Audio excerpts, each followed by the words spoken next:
On ne tue jamais les spécimens pour les mettre en collection.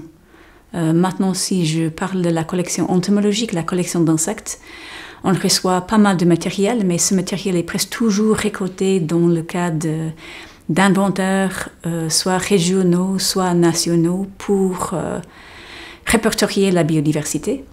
Et ça veut dire que les spécimens sont récoltés pour rédiger des listes d'espèces qui se trouvent sur un certain territoire. Et à la fin de ce genre de projet, les spécimens doivent être déposés quelque part et on les reçoit ici au muséum pour garder les témoins à ces observations.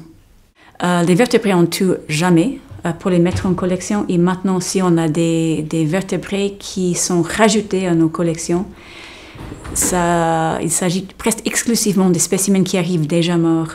Les animaux qui sont tués par les voitures, ou les accidents, ou les collisions avec les lignes de haute tension, par exemple. Mais c'est toujours des spécimens qui sont déjà décédés avant d'arriver au muséum. Aujourd'hui, il existe plusieurs manières d'inventorier la biodiversité sans tuer les animaux. Il y a plusieurs sortes de pièges, par exemple. Il y a des pièges photos, où on monte un appareil photo sur un arbre ou sur une autre structure dans la nature quelque part. Il y a aussi des pièges vidéo, où les pièges sont déclenchés par le mouvement d'un animal et on peut prendre une photo ou prendre un film. L'animal, quand il passe devant le piège, l'animal il n'est pas touché. Et ça nous laisse une trace de la présence de cet animal dans ce lieu, dans un certain moment dans le temps, sans avoir fait quelque chose pour déranger l'animal ou faire un prélèvement direct de l'animal. On peut faire des autres types de pièges. Il y a des pièges tunnels qui existent pour les petits rongeurs, où il y a un petit tunnel. Et l'animal, quand il passe à l'intérieur du tunnel, il y a un petit papier avec de l'encre. Et quand il passe sous ce bout d'encre, il laisse des traces dans le tunnel sur un bout de papier. Et ça veut dire qu'on a les traces des animaux, surtout les rongeurs, et ça nous permet de déterminer les espèces sans avoir ni tué ni fait un prélèvement direct de l'animal.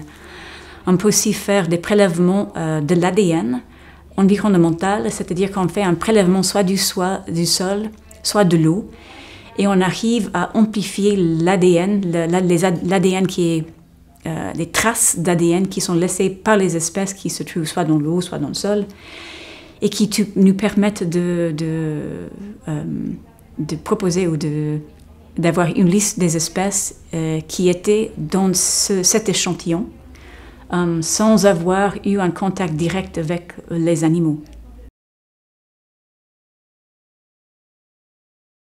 Je dirais que absolument oui. Il y avait un moment dans le temps, et ça remonte maintenant jusqu'à, je ne sais pas, des décennies avant maintenant.